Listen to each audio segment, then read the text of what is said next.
Superintendent.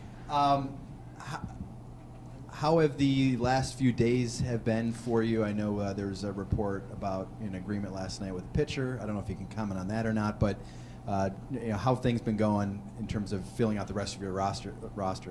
Well, as you can imagine, they've been very busy. I mean, the days, and for all of us, there's about 10 people here in the offices. Individuals flew down from Philly as soon as we got the deal, so we're up in the offices upstairs.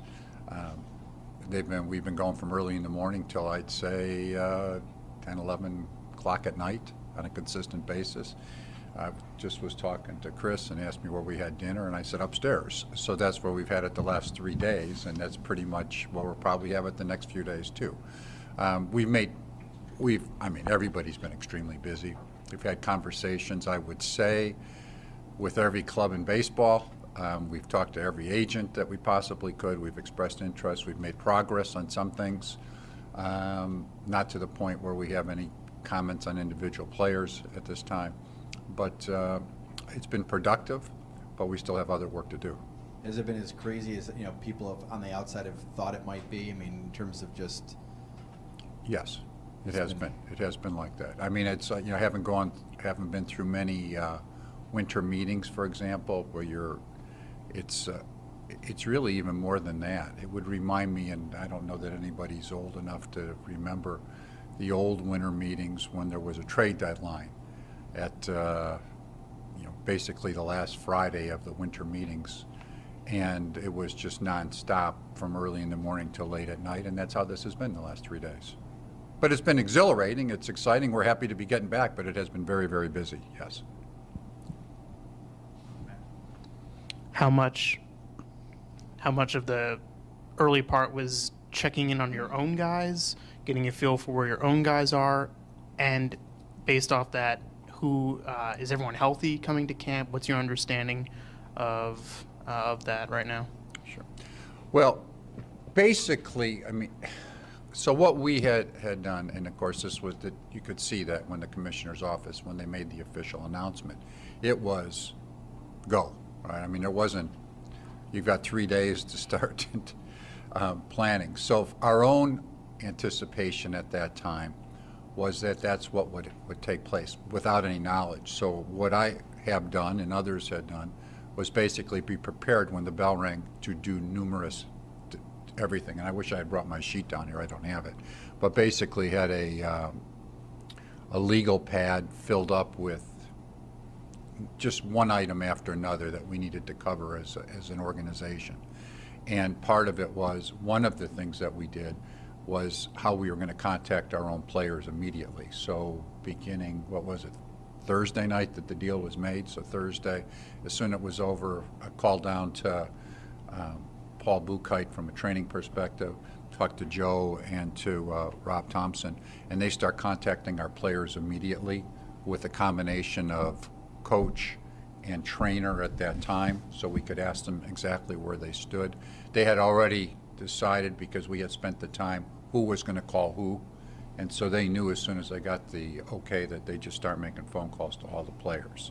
So we touched base with every player immediately, as well as many, many other things that were on that checklist, is what priority free agents we were going to call, priority clubs we were going to call.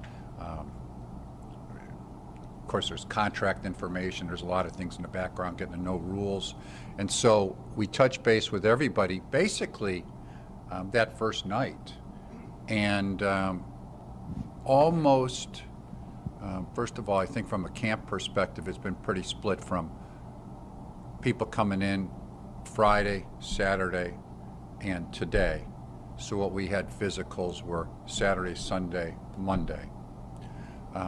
The only person, to my knowledge, until they got will be a little delayed, is Ranger, because he has his visa, but the way it works there, they have their visa, they have to get their passport back in the meantime, so that could take a couple more days. But until he has it in his hands, he can't come into the country. Everybody else is, my understanding, is supposed to be here. From a health perspective, everything is encouraging. And I probably would start, for probably one that comes to mind, like Eflin right off the bat. He has thrown numerous bullpens already.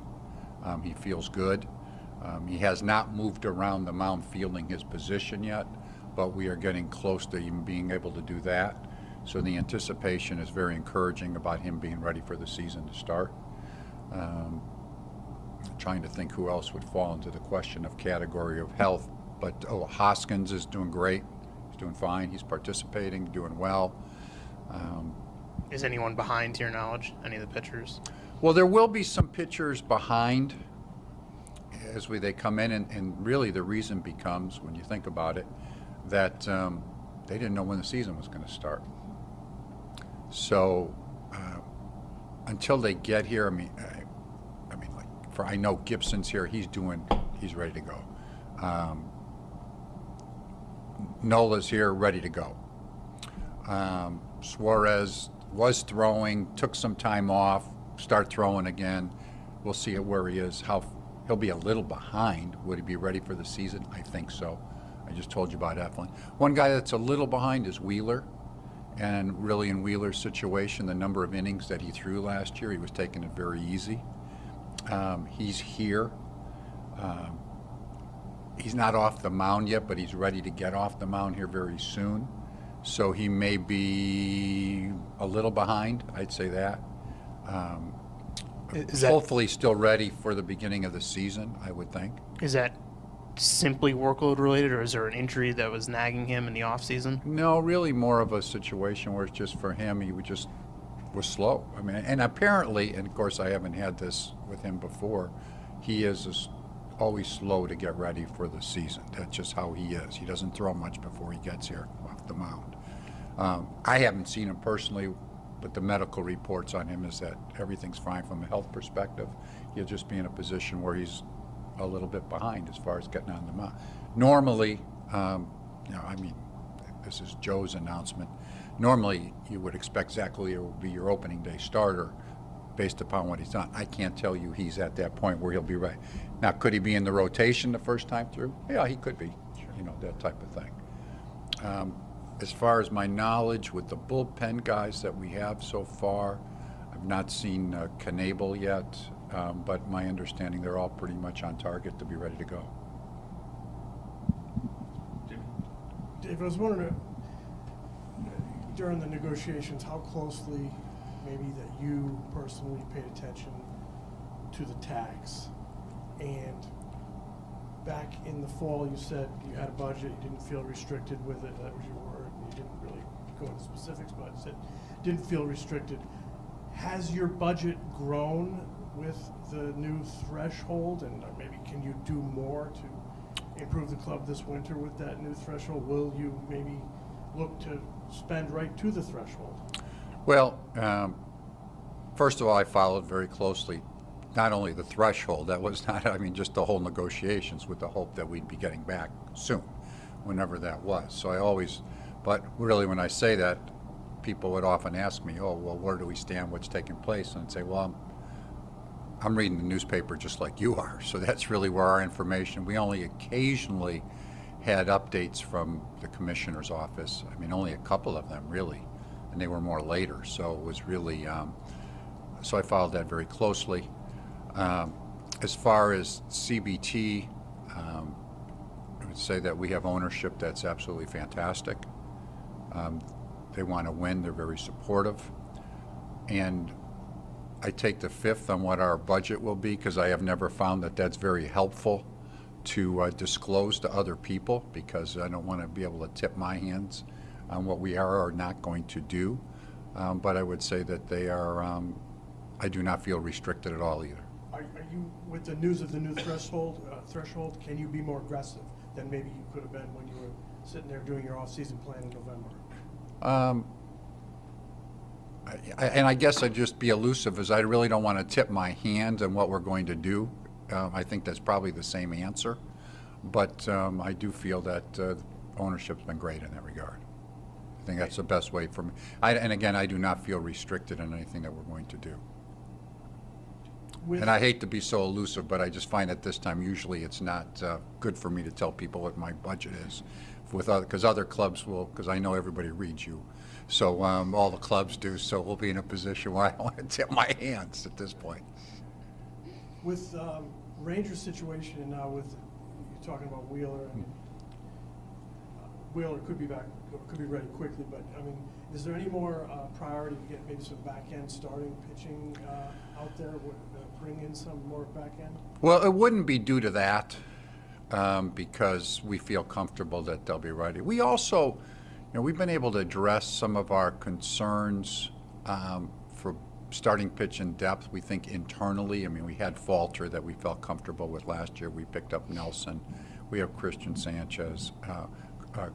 Sanchez. The other thing I should say, I'm not sure when you mentioned I need some more updates on Emmanuel, is a guy who we picked up. I'm not sure what his absolute medical situation, if he'll be a little bit behind, because he's a guy that we were considering in that regard. I'm not sure if he'll be ready to do that.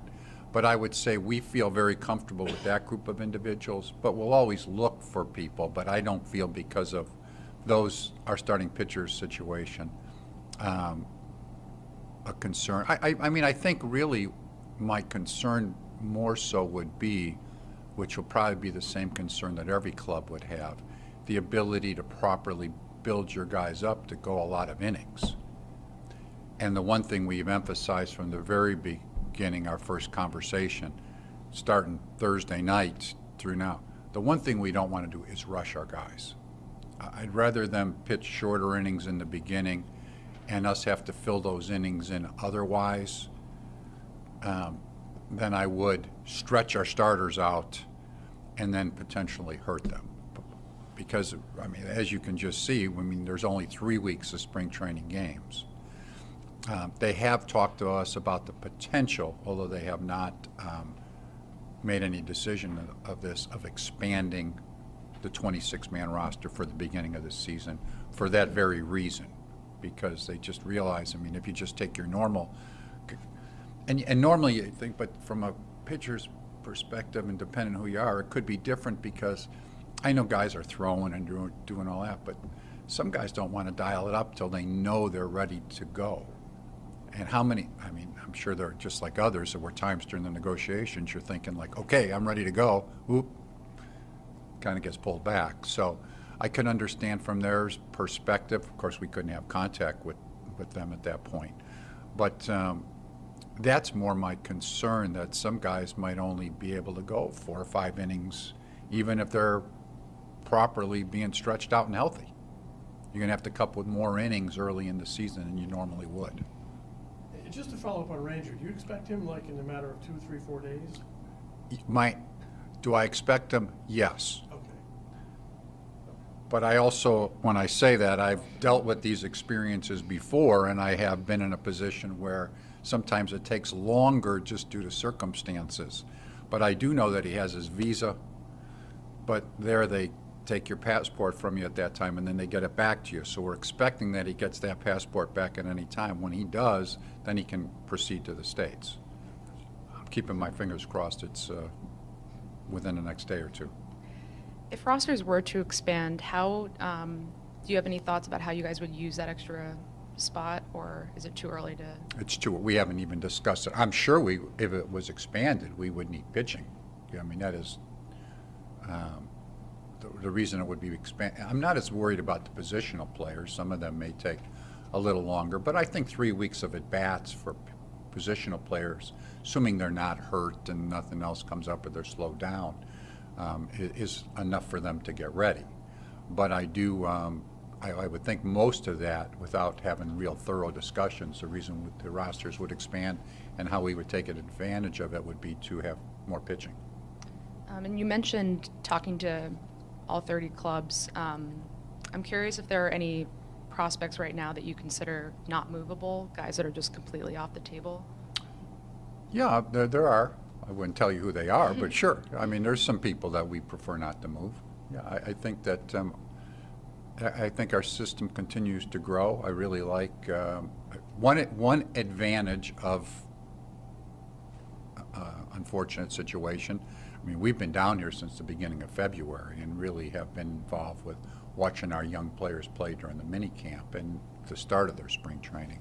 So I've had a much better feel of the young players that we have, which has been good, but also of the personnel that we have. And I think that Preston Manningly is outstanding. I really think he is tremendous in the staff that he's put together. I think Brian Barber is an outstanding scouting director. So I think we're really heading in the right direction in that regard. And I was encouraged by a lot of the talent. We have to get better by all means, but I think there's probably more talent than people would anticipate. And yes, there are some players that I would not want to trade. I never say anybody's untradeable, because all of a sudden somebody plops something on your lap that you don't anticipate, and you're getting some young all-star player for somebody. But overall, yes, there'd be some people I wouldn't want to trade. And last one for you. There's a rule in the new CBA about how many times you can option guys. How do you anticipate that that'll affect roster management? Well, it will affect it. I don't think there's any question, and we're one of those clubs that's in an interesting situation since our AAA affiliate's so close. I've been there before. You can go up and down with players whenever you really want within the rules. But I do think it's going to affect decisions, and I do think that we have already talked about, if you pay attention to some of the overall rules, particularly the pitching aspect of it. I mean, because first of all, assuming it's 20, whenever you get to 26-man roster and you get settled in, only 13 of those can be pitchers. So there are some rule changes in addition to the 5 options. So all of a sudden, you're now playing 9-inning doubleheaders. So you need, just say you have a doubleheader, there's 4 more innings that particular day. You also don't have extra innings with the man on second base anymore. So the possibility of a 17-inning or 18 or 19-inning game is out there, which affects your pitching. Also, we are now back to where the injured list for pitchers are back to 15 days, and there are also options for 15 days for pitchers. So those are all things that come into play when you're talking about these things. So, I mean, so there's a lot of things that come into play when you're dealing with this, with the rules. And I do have to double check about the option for the 15 days with pitchers. I won't quote you on that. Yeah, don't quote me on that. I know the injured list is there, but I've seen that back and forth in different ways. But there are a lot of things we've talked about internally that affect you. And I think what ends up happening is, and I've already talked to our staff just in a preliminary fashion, a lot of times when you're bringing up a player, and in this case, let's say pitcher, you normally bring up the best guy, right? I mean, you're normally saying, but there may be times that we may not bring up the best guy. Now, that also coincides with the availability to perform, to pitch that particular day. But if we think the person is more apt to be just a backup guy, well, maybe you call somebody else up and don't use that option. So I mean, we have never dealt with it, but it is something that we will keep in mind. You said early in the offseason that, you told Bryson Stott, look, come to spring training prepared to compete, for a job, and he's coming now as a non-roster invitee. I wonder whether the delay in spring training, I mean, does that still stand for him? Like, he's here to compete for a job on the big league roster? For sure, yeah.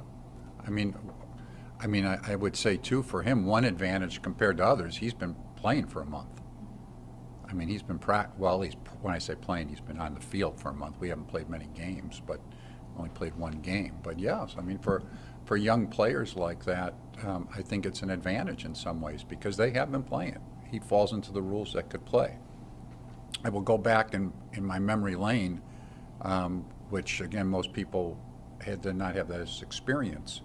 But when I dealt with the labor shutdown many, many years ago, when I was in Montreal, and it was, I think it was going into the 91 season, to the 90 season.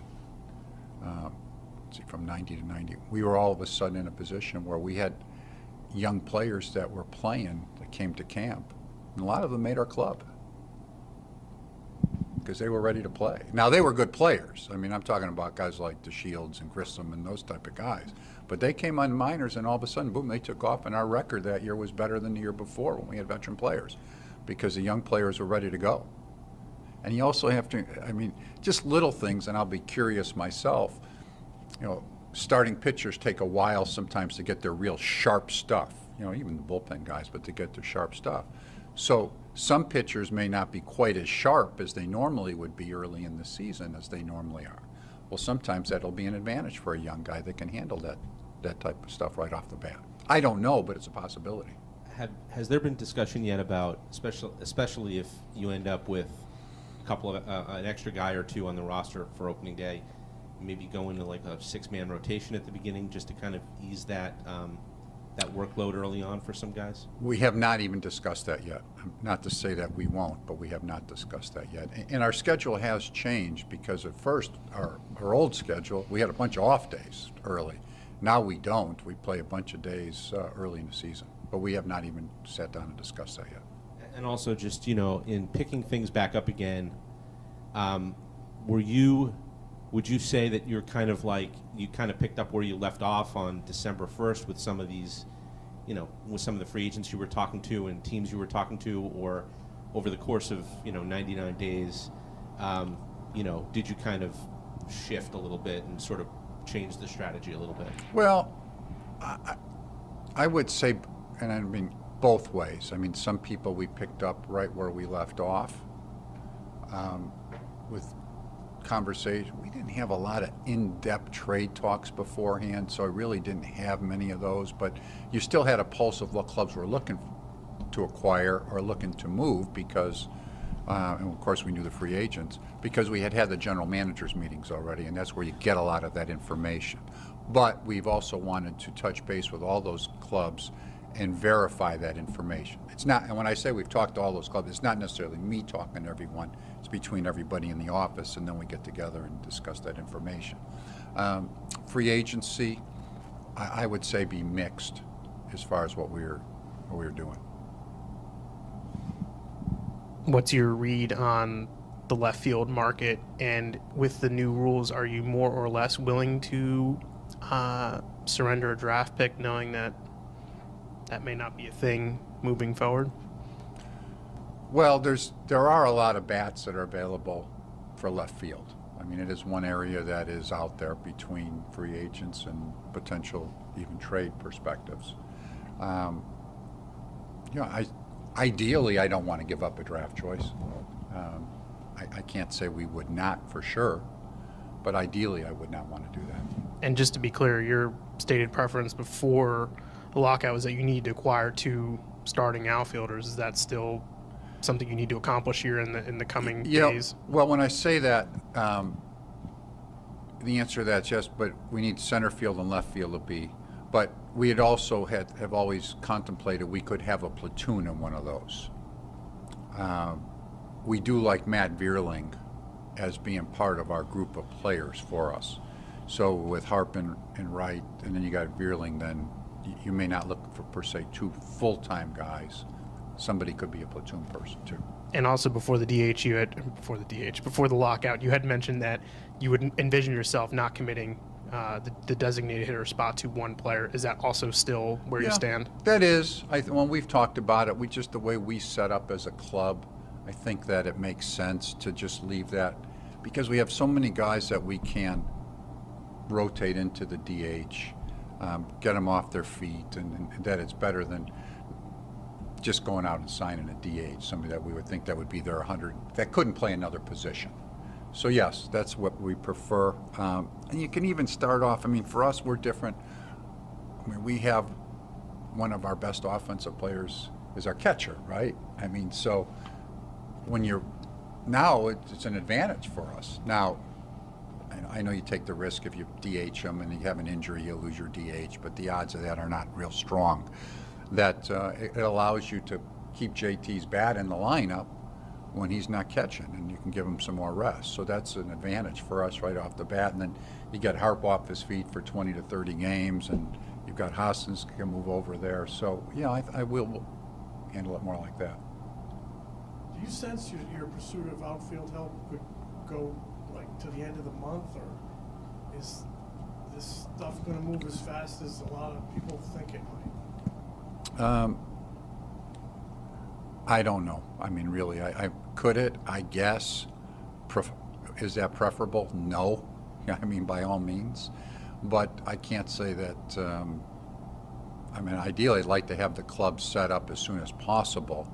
But you also have to realize that this is such unusual circumstances. Despite as fast as it's moving, not everybody will move that fast. So I'm just not sure. And has anything changed since November on Joe's option year in your thinking? No, nothing's changed. Knable's signed. You have the other guy, which I know you can't comment on. Do you still feel like you need to get another veteran reliever? I know it's always you never can have too much, I guess, but is that a priority? I guess you could say. We're still trying to bolster our bullpen. Yeah. When you mentioned Vierling, Mhm. is the club's assessment of him, could he be an option in center field, or is he more of a corner guy, in your opinion? He could play center. He could do either. We like him in center field. We think he can play there. Yeah. Okay, on a regular basis, perhaps, if Yeah, needed. even if it was a regular basis. I mean, I don't know if I'm ready to say Yeah. 100%. I mean, my philosophy usually with young players, and even though he's not young, but let's say young players as far as breaking in, ideally you don't want to throw them to the wolves where they're overexposed to, like for in his case, a real tough right-hander or a real tough left-hander if it's Stott. I mean, ideally like to complement them with somebody if you can. But do we think he could play there? Yeah. And even it's fortunate, and I'm sure he'll catch your attention, he did work with Kevin Long before the labor shut down, and they made some adjustments, and he worked on it, and the way the ball's jumping off his bat is even in batting practice, short time period, it jumps off in a different fashion than it did before. And real quick regarding the bullpen, Dominguez is fully healthy, like on a normal... To my knowledge, I have not heard anything to that contrary at this point. As of yesterday, when I walked around, he wasn't here, so we haven't put our hands, and he hasn't been on a medical report yet, but I have nothing that tells me that he's not ready to go. Great. Okay, just a couple more for Dave. Anyone else? Regarding any additional bullpen help, would the preference be looking for a guy that's maybe a swingman type that could contribute to the starting rotation and the bullpen, like interchange? Well, no, I mean, it'd be great, but I think it's also one where really is to get the best people we possibly can. I mean, I do think we have some guys on our roster that could be swingmen. When you talk about the same guys that could be our protection, that they could be those swingmen too. So I don't think it's an utmost priority. I think it would be more important to just build the best bullpen we think that we can. Anybody else? Scott? I think when you talked about middle of the order hitter before the lockout, it was, I don't know if it was your preference, but maybe like a little more preferred to have a left-handed hitter in the middle there. Is that still kind of the thinking? Yeah, but I think it's more to get a good hitter would be my preference there. All right, thanks, guys. We'll get All set? Okay, thank you. Welcome back down. Sir. All right. All set? Let me know we're having dinner. Thanks, Dave. We'll be back in a couple minutes. All right. Let's Subway today. Eat fresh. That's $5 I